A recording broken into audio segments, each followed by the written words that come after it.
बेहतरीन अंदाज में तकरीर पेश कर रहे थे। अब मैं भाइयों से गुजारिश करूंगा, नौजवानों से, ये जो इधर गाड़ियों के पास में खड़े बातें कर रहे हैं, आप दुरूद पाक पढ़ते हुए आगे तशरीफ ले आए। इंशाअल्लाह हमारे जलसा की आखिरी कड़ी हमारे खुसूसी मुकर्रिर जो गुजरात से चल कर के तशरीफ लाए हैं, वो इंशाअल्लाह थोड़ी देर में माइक्रोफोन पर जलवा अफरोज होने वाले हैं। तो मेरी गुजारिश है, वो दरख्तों के जो नीचे बैठे बातें कर रहे हैं, उनसे गुजारिश है उठ करके आप इधर आ जाए। अभी मौलाना अबू बकर साहब ने ये बताया कि आप अपने डॉक्यूमेंट वगैरह सही करवा लें, है ना, क्योंकि देश के अंदर माहौल ही कुछ ऐसा चल रहा है और आप सभी जानते हैं। अभी इंशाअल्लाह अगर मौका मिला तो हुजूर कायदे अहले सुन्नत से मुलाकात करने के लिए हमारे राजस्थान मुस्लिम महासभा के अध्यक्ष पप्पू खिलजी भी शायद यहाँ पर आ सकते हैं। हुजूर कायदे अहले सुन्नत जिन्होंने अभी एनआरसी और सीए के खिलाफ पोखरण में पूरे मुसलमान दलित वगैरह सब मिलकर के जिन्होंने ये इतना बड़ा एक आंदोलन किया था, लेकिन हम तो क्या है, हमें कोई फिक्र ही नहीं है। जिस दिन लाठी सर पे पड़ेगी उस दिन हमारी आंखें खुलेगी। अब हमें कुछ पता ही नहीं चल रहा है कि मुल्क के अंदर क्या हो रहा है। अरे कभी तो पेपर उठा के देखो,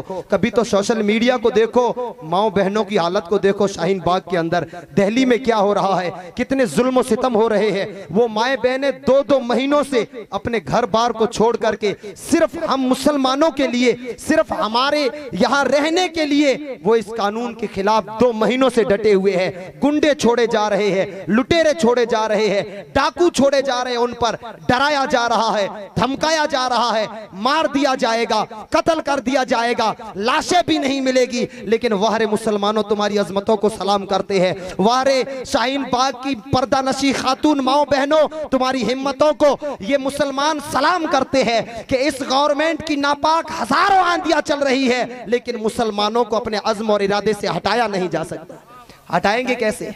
हम तो सुभान अल्लाह बोलने की भी ताकत नहीं रखते। मचल के बोले सुभान अल्लाह। और जो दूर दराज खड़े हैं उनसे गुजारिश है अंदर आ जाए। आपने पता ही है एनआरसी सिर्फ अभी नहीं आई है, ये बहुत पहले भी आई थी। जब मेरे ख्वाजा मोइनुद्दीन चिश्ती रदी अल्लाह ताला अन्हो अजमेर शरीफ तशरीफ लाए थे ना, तो एक एनआरसी का कानून लाया गया था, मुसलमानों को यहाँ बैठने नहीं दिया जाएगा।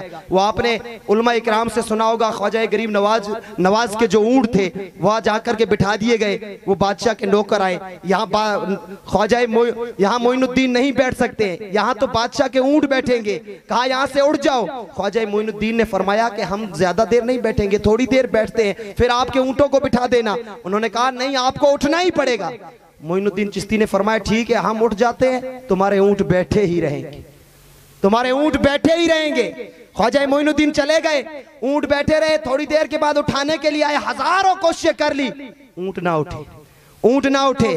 फिर पता चला उस बुजुर्ग ने कहा था, फिर आकर के माफी मांगी। तो ख्वाजा मोइनुद्दीन के बिठाए जब ऊंट ना उठे, हाँ, तो फिर ख्वाजा मोइनुद्दीन के बसाए हुए हिंदुस्तान से मुसलमान कैसे उठे? लेकिन फर्क ये है कि ख्वाजा मोइनुद्दीन चिश्ती के सजदों ने, उनके मुरीदों के सजदों ने अजमेर की ज़मीन को हिला करके रख दिया था। लेकिन आज हमारी मस्जिदें वीरान पड़ी।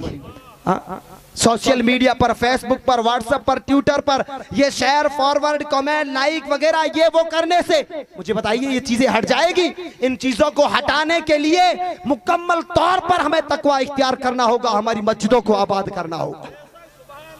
तो मैं नौजवानों से गुजारिश करूंगा, आप आगे तशरीफ ले आए, दुरूद पाक पढ़ते उठ जाइए। थोड़ी देर के लिए आप उठ करके आगे आ जाए, आप उठ करके आगे आ जाए। इंशाल्लाह थोड़ी देर में हुजूर कायदे अहले सुन्नत पीर साहब किबला तशरीफ लाने वाले हैं। और जो बाहर खड़े हैं तो 1-2 भाई जाकर के जो बाहर बैठे हैं उनको अंदर लेकर के आ जाए। आइए, हमारे इस प्रोग्राम की आखिरी कड़ी, हमारे इस जलसा की आखिरी कड़ी खतीब खास मुकर्रिर शौला बया हजरत अल्लामा मौलाना सिद्दीक साहब सिद्दीकी शेर गुजरात की बारगाह में अरीज़ा पेश करूंगा कि वो माइक्रोफोन पर तशरीफ लाएं और सामीन के दिलों को मुनव्वर व मुजल्ला फरमाएं। हजरत का इस्तिकबाल नारों की सदाओं में करें और जवाब ऐसे दे कि हमारी आवाज यहाँ से बगदाद और बगदाद से मदीना जाकर के पहुंचे। जवाब देंगे ना इंशाअल्लाह?